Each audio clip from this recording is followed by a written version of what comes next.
Les premiers 8 mois de cette année ont été particuliers. Il était presque impossible de perdre de l'argent dans n'importe quel investissement. Par exemple, un investisseur qui a acheté une obligation suisse, dans notre cas une obligation Swisscom avec échéance en 2035, a généré une performance similaire qu'en achetant des actions suisses.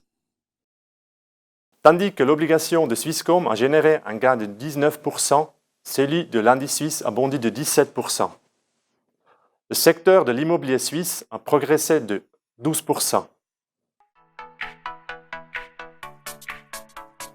Premièrement, bien que la croissance économique globale est en décélération, elle reste positive, ce qui soutient les bénéfices des entreprises et par conséquent des actions.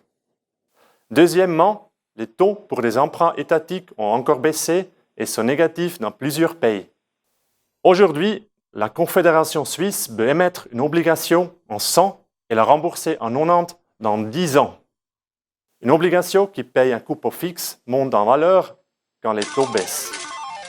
Cette baisse de taux à long terme est principalement due aux craintes accrues de voir une récession et à certaines banques centrales qui sont devenues elles-mêmes des acheteuses d'obligations.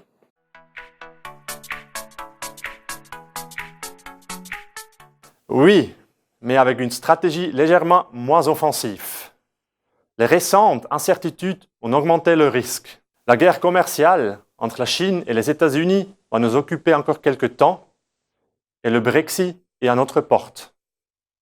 Même si nous entendons qu'une récession peut être évitée dans le futur proche, nous avons réduit l'exposition aux risques, actions et crédits. En raison des rendements du cash en zéro, voire négatif, nous proposons un investissement diversifié global dans des actions, des obligations et des alternatives.